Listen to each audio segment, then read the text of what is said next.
Eu quero convidar os irmãos para abrirem a palavra em Lamentações de Jeremias, capítulo 3, o verso 21 ao 39. Lamentações de Jeremias, capítulo 3, está sendo projetado. Quem não tem a sua Bíblia física, nem o celular, pode acompanhar a leitura na tela. Está ali à disposição de todos. Lamentações 3, verso 21 ao 39. O tema da nossa mensagem é: quero trazer à memória o que nos pode dar esperança. Lamentações 3, verso 21. Você mais uma vez pode se colocar em pé, em reverência à leitura da palavra. Vamos assim o fazer. O 21 diz: quero trazer à memória o que me pode dar esperança. As misericórdias do Senhor são a causa de não sermos consumidos, porque as suas misericórdias não têm fim, renovam-se cada manhã. Grande é a tua fidelidade. A minha porção é o Senhor, diz a minha alma, portanto esperarei nele. Bom é o Senhor para os que esperam por ele, para a alma que o busca. Bom é aguardar a salvação do Senhor, e isto em silêncio. Bom é para o homem suportar o jugo na sua mocidade. Assente-se solitário e fique em silêncio, porquanto este jugo Deus o pôs sobre ele. Põe a boca no pó, talvez ainda haja esperança. Dê a face ao que o fere, farte-se de afronta. O Senhor não rejeitará para sempre. Pois ainda que entristeça alguém, usará de compaixão segundo a grandeza das suas misericórdias. Porque não aflige nem entristece de bom grado os filhos dos homens, pisar debaixo dos pés a todos os presos da terra, perverter o direito do homem perante o Altíssimo, subverter o homem no seu pleito, não ouviria o Senhor? Quem é aquele que diz, e assim acontece, quando o Senhor o não mande? Acaso não procede do Altíssimo tanto o mal como o bem? Por que, pois, se queixa o homem vivente? Queixe-se cada um dos seus próprios pecados. Que Deus possa aplicar e abençoar esta palavra no meu e no seu coração. Amém? Podem tomar lugar. Queridos, a minha vida e a sua vida, ela acontece como uma guerra. O existir de cada um de nós é extremamente incerto quanto ao amanhã. Tiago, trazendo a nós esta reflexão, ele diz que nós somos como uma neblina, como um vapor que surge e logo se vai. E nesse contexto da nossa história, de batalhas e de lutas, tem dias que o nosso coração está enfervescendo de alegria. Mas também tem outros dias em que nós estamos envolvidos em profunda tristeza. Há dias em que nós somos verdadeiros cidadãos da esperança. Mas tem outros dias que nós habitamos nas regiões mais longas da desesperança e da infelicidade. Há dias em que nós somos verdadeiros campeões da fé. Um coração de confiança, cheio de convicções, de certezas. Mas também tem outros dias em que nós já amanhecemos derrotados a priori. Há dias em que os nossos lábios, quando nós amanhecemos cedo, cantamos, louvamos, temos gestos de adoração, nós nos alegramos na presença do Senhor, mas também tem outros dias que nós amanhecemos com a boca cheia de lamúrias, de queixas, de murmurações. Então o fato é que na nossa história há dias de luz e tem dias de trevas. Há dias para todas as situações debaixo do sol. E ninguém de nós consegue viver e desenvolver a sua caminhada, a sua história, sem se chocar com estas contradições. sem de fato se deparar com esta dialética da existência, com o não, com o é, com o não é, com o que eu quero, com o não posso. Então todos nós estamos diante de uma conflitividade que se cria e que muitas vezes o que vai gerando no nosso íntimo é um fruto amargo, são sentimentos aonde nós começamos a demonstrar na nossa fisionomia o abatimento, a tristeza e a desesperança. E é bom que nós não neguemos essa possibilidade, porque a desesperança, ela é irmã da apatia. Então, quando alguém está vivendo a sua história de vida na desesperança, ele desenvolve uma vida apática. Uma vida sem contentamento, sem prazer, sem satisfação. E há pessoas que talvez, possivelmente, estejam vivendo neste momento existencial de angústia desesperadora, ou ter deixado de esperar, e quando ela vai deixando essa desesperança acumular no seu coração, começa a nascer a apatia, e nós vamos nos tornando duros, nós vamos nos tornando empedernidos, o nosso coração ele vai se fechando, e nós vamos projetando dentro de nós a falta de perspectiva de viver aquilo que é o melhor. Aquilo que de fato Deus tem para nós no amanhã como melhor. E o futuro então, para cada um que está nessa desesperança, é um futuro que não se abre. É um futuro que não revela aquilo que de fato Deus tem para a sua vida, mas é um futuro que as coisas vão se fechando, vão se afunilando. É um futuro que só retroage, porque a mente ela vai ficando encharcada com lembranças, com pensamentos das coisas do passado, as agonias, as frustrações, as tristezas que fizeram parte da vida. E a maioria de nós, queridos, tem vivido de um modo ou de outro esta situação de perder a fé na vida, a doçura de esperar. E nós vamos ficando amadurecidos, mas algumas vezes esse amadurecimento é, na verdade, envelhecimento. É endurecimento, é um processo de petrificação. O coração vai ficando calejado. O coração vai ficando insensível. Você não consegue mais perceber o que Deus tem para a sua vida. Porque você vai se fechando numa ideia, numa mentalidade de abatimento e de frustração. E é uma situação caótica, porque leva muitas vezes o ser humano a perder a possibilidade de crer, de esperar, de se empolgar, de sonhar, ou ainda melhor, de profetizar ante a desgraça desta vida que muitas vezes a desesperança nos leva e nós não conseguimos compreender que a libertação ela vem do Senhor. E Ele então muda a história, Ele muda os sonhos, Ele muda os projetos. Jeremias aqui, irmãos, estava assim. Aflito, esmagado, oprimido.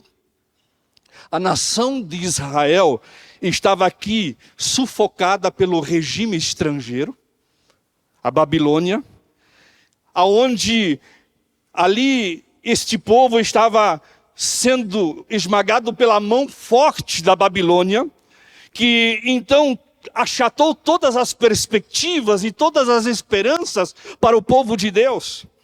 A situação interna era caótica e os reis, eles também foram se tornando escravizadores e foi acontecendo uma perspectiva de tremenda humilhação nacional, aonde os seres humanos, eles começaram a ser considerados pessoas de segunda categoria. Pessoas sem valor, pessoas sem importância, portanto, eram escravos daqueles senhores babilônicos que estavam ali controlando aquela realidade e aquela situação. E além disso, havia morbidão, havia idolatria, havia desesperança, afastamento de Deus, apostasia, tinha caos nas famílias. A desgraça era o status da vida daquelas pessoas. E Jeremias, queridos, naquele contexto, daquela vida que eles estavam vivendo, ele começou a se contagiar. Ele começou a viver aquela realidade. Ele começou a trazer naquele momento na sua mente as más recordações, as péssimas recordações. E a mente dele se tornou um baú de memórias tristes, amarguradas. E aí ele entra num conflito no seu íntimo, no seu coração. E ele diz, chega, basta, eu não vou permitir que esta realidade que nós estamos vivendo venha controlar a minha mente, o meu coração. Mas eu quero trazer à minha memória o que me pode dar esperança. E esse versículo 21 aqui é de uma grandeza extraordinária. Eu quero trazer à memória o que me pode dar esperança. Porque a memória de Jeremias estava sendo exercitada para lembrar o trágico, o caos. Ela estava sendo exercitada para pensar num passado humilhante. E aí se tornou um ciclo de amargura, de frustração. E ele diz, eu não quero mais viver isso. Eu não quero mais isso para a minha vida. O que eu quero chamar agora na minha mente é o que me pode dar esperança. Por isso eu lhe pergunto nessa noite, como é que você está vivendo hoje? O que é que tem ocupado os teus pensamentos? O que é que tem dominado a sua mente? O que é que tem de alguma forma embargado as tuas ideias? Quais têm sido as fixações dos teus pensamentos no dia a dia? O que tem sido a tua obsessão na tua intimidade, no teu coração? Alguns de nós, muitas vezes, estão fixados apenas na perda. Outros na humilhação. Outros na frustração. Outros no abandono. Outros na indiferença. Muitos pais, muitas vezes, fixam o seu coração no abandono dos seus filhos. Os filhos não se importam mais, não se preocupam mais. E alguns de nós só conseguem lembrar o caos. Aquilo que de fato nos joga para baixo, as lembranças tristes e horríveis que nós já passamos da nossa vida no passado. Por isso que Jeremias para nós hoje vai ser muito útil. Porque ele vai nos desafiar a encontrar a verdadeira esperança para a nossa vida. De onde vem esta esperança? E quando a gente olha para ele, nós podemos perceber que ele encontra algumas realidades bem básicas, diante das quais então ele encharca a sua mente e ele pode dizer, eu quero trazer a realidade da minha mente, o que me pode dar esperança. E a primeira realidade que ele encontrou é que o fato do Deus que se revela e o Deus que nós servimos, Ele é um Deus misericordioso. O verso 22, ele diz assim, aqui na sua palavra: as misericórdias do Senhor são a causa de nós não sermos consumidos, porque as suas misericórdias não têm fim. O problema de Jeremias, irmãos, era de manhã. De manhã, quando ele acordava, ele era um poço de amarguras. E por isso que ele diz, eu quero trazer à minha memória o que me pode dar esperança. Por que ele clama por isso, irmãos? Porque o Deus o qual nós servimos é um Deus que renova as coisas. É um Deus de novos começos, de novas realidades, de novos sonhos, de novos projetos, de novos ideais. Deus, Ele é especialista em começar as coisas de novo. E Ele diz aqui que estas misericórdias, elas se renovam a cada manhã. Por quê? Porque a misericórdia de Deus, ela não se desvaloriza como o nosso real, ele se desvaloriza. É misericórdia que vai inflacionando o perdão de Deus todos os dias, vai crescendo. É misericórdia que não cessa, que não para, que não se estanca. É algo que vem do coração de Deus, fluindo diretamente para as nossas vidas, porque Deus é um Deus de recomeço. Por isso ele diz, se eu posso e devo trazer à memória alguma coisa que me dê alento, que me dê perspectiva, que me dê satisfação, a primeira delas é a misericórdia do Senhor. Eu lembro de um colega pastor, ele foi visitar a irmã no hospital, e ela estava muitos dias já acamada e enferma no leito, e ali compartilhando com ela das verdades de Deus, e ao chegar ao final da sua despedida, ali daquela visita, ele disse para a irmã, se eu fosse o seu médico, com certeza você esperaria da minha parte uma receita para a sua enfermidade. Eu não sou médico, eu sou apenas um servo do Senhor, mas eu vou deixar uma receita para a irmã. E você deve fazer uso desta receita de manhã, de meio-dia, à noite, e quantas vezes forem necessárias. E aí ele começou a escrever num bilhete para a irmã. As misericórdias do Senhor são a causa de nós não sermos consumidos. Elas se renovam a cada manhã. Faça uso disso em todos os momentos da sua vida. E aí ele se despediu da irmã, naquele gesto de carinho e de preocupação com sua enfermidade. É isto. Jeremias estava numa situação de desespero, de aflição, de angústia. E ele disse para mim, sair dessa vida, a primeira coisa que eu quero trazer na minha mente é a misericórdia de Deus.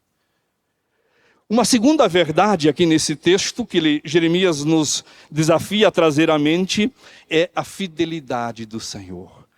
O verso 22, na parte final diz, porque as suas misericórdias não têm fim, e aí o 23 diz, renovam-se cada manhã, e grande é a sua fidelidade. Queridos, a fidelidade de Deus não é um mero emocionalismo divino, porque é uma misericórdia que é patrocinada pelo próprio caráter de Deus. Não é porque Deus teve um acesso de misericórdia para conosco, ou porque Ele se engraçou com a nossa vida, não. A garantia da sua misericórdia, que ela vem e ela vai continuar vindo todos os dias, é porque o nosso Deus é um Deus fiel. Deus é fiel. Ele diz pela boca de Paulo a Timóteo, se nós o negamos, Ele por sua vez nos negará.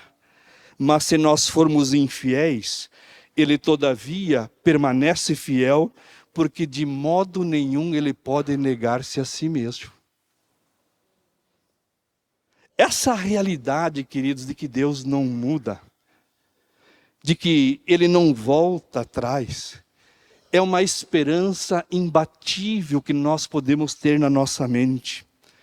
E por mais que nós estejamos deprimidos, ou por mais que a gente tenha feito uma curva terrível na nossa vida, há um compromisso de Deus em nos segurar. Grande é a sua fidelidade. Deus está mais comprometido com Ele mesmo do que conosco. Ele, de fato, vem todos os momentos e continua a ser conosco. Note muitas vezes que nos Salmos, Davi, ele diz o seguinte: Senhor, abençoa-me por amor do teu nome. Observe isso. Senhor, me abençoe por amor do teu nome. Porque o nome de Deus é fiel. O nome de Deus é algo certo. E aí ele diz: guia-me por vereda de justiça por amor do teu nome. Tudo isso que Deus faz é por causa de um compromisso interior e superior que Ele tem consigo mesmo. E por isso que o amor de Jesus por nós não é uma aventura de verão. Não é porque Deus se engraçou na nossa vida, ou nos achou muito especial. Não. A razão de que Deus continuará vindo e se revelando a nós, é porque Deus, Ele é fiel. E Ele traz à nossa mente, ao nosso coração, a verdadeira esperança. Talvez você hoje está aqui, e você está olhando à sua volta, parece tudo caótico. Talvez a sua vida, a sua família, os seus negócios, o vai e vem. Talvez você mesmo. Você está dizendo: pastor, a minha caminhada não está dando certo. As coisas parecem que não fluem, não andam. Mas eu quero lhe dizer que você pode ter esperança. Porque aquele o qual nós nos relacionamos, Ele é um Deus fiel. E Ele fez um pacto conosco. O que Jesus disse? Esta é a nova aliança no meu sangue. Esta é a nova aliança no meu sangue. Jesus está dizendo que Ele fez uma aliança, dando a sua própria vida, por mim e por você. É pacto de morte, é pacto até as últimas consequências, ou seja, é casamento de Deus com a alma humana. E Deus, Ele vai até o fim, pagando o preço que for necessário, para nos dar a verdadeira esperança.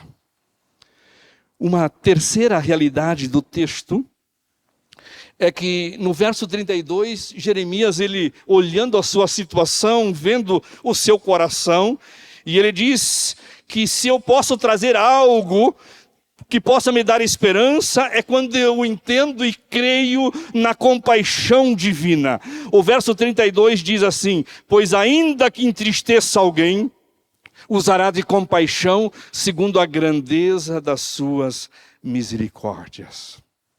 Deus usará de compaixão. Irmãos, compaixão é mais do que misericórdia. A misericórdia, ela é frequentemente associada à graça, que é o favor imerecido de Deus.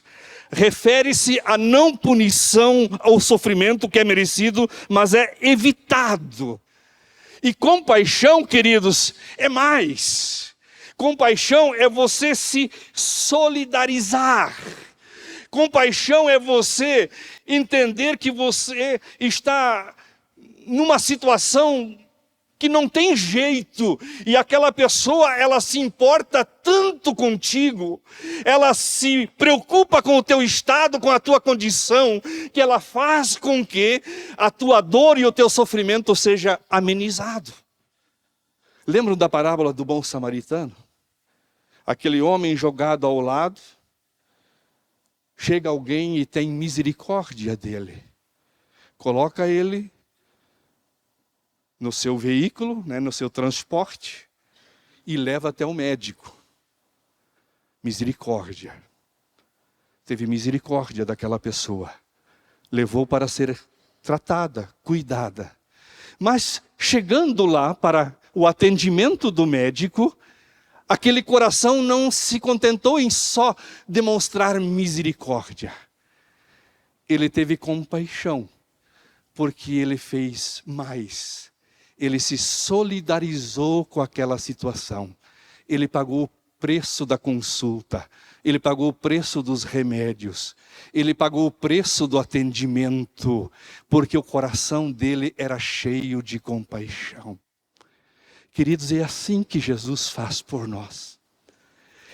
A palavra compaixão vem do verbo original esplantia.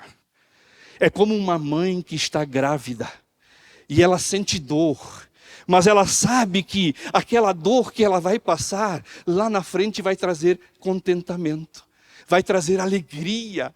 O bebê vai vir, vai nascer, vai ter prazer, vai ter satisfação. Então é assim que Deus faz conosco. Ele sente a nossa dor, Ele sente o nosso sofrimento e Ele assume aquilo que a gente está passando. Por isso, aqui diz o texto, que Deus sempre usa de compaixão, porque Ele não quer ver ninguém triste para sempre.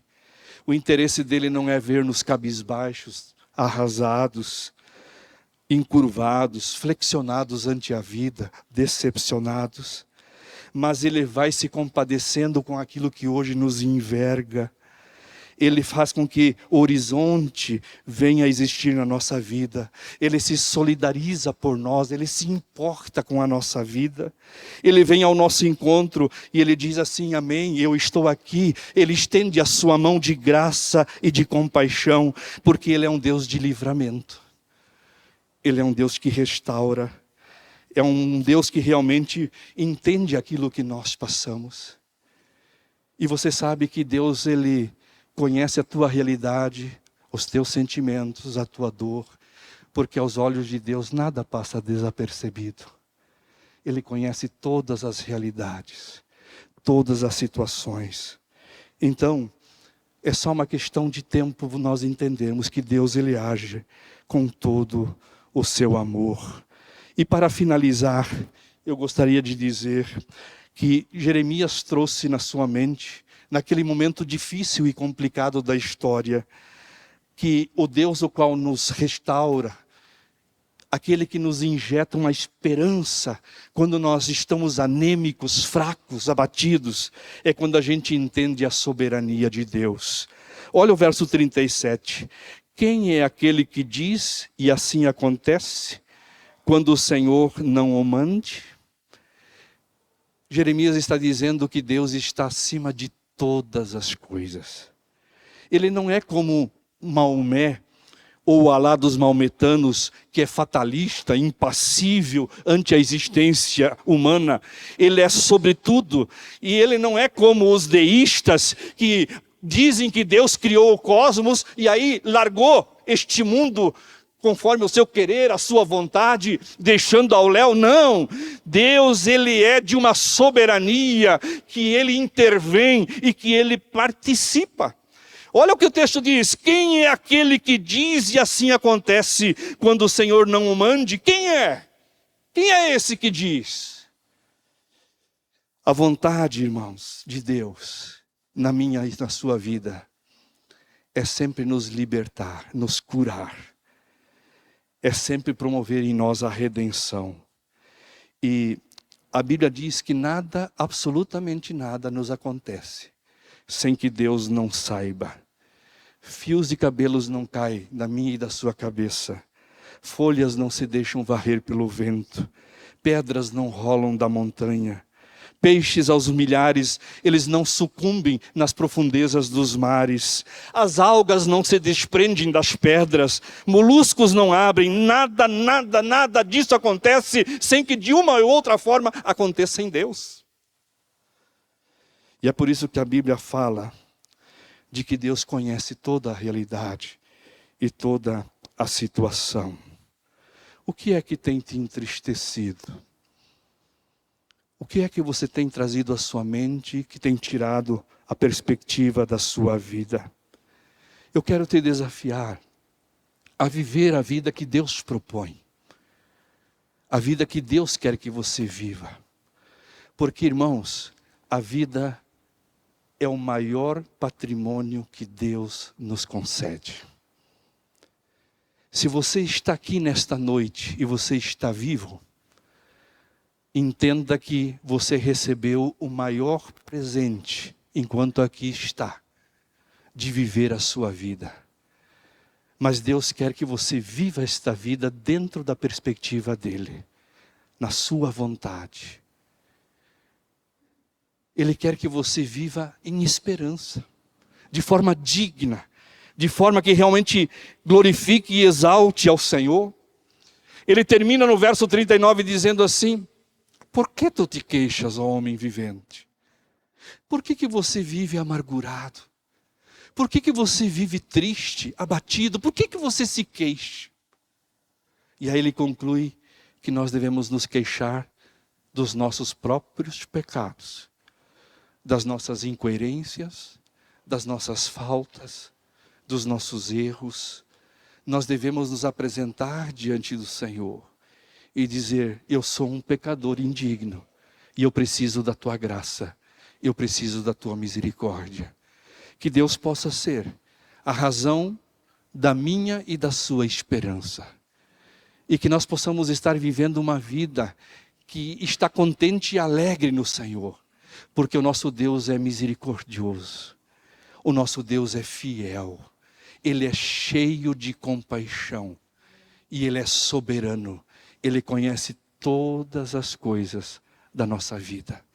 Ele conhece o seu sentar e o seu levantar. E é a Ele que nós queremos clamar nesta noite. É a Ele que nós queremos pedir graça, misericórdia.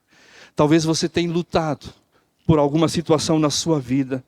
Talvez algo tenha se tornado difícil na sua caminhada. Você tem perdido a alegria e a esperança no seu viver. Ou talvez alguma motivação em relação à sua família. Como eu falei, Deus é um Deus de recomeços.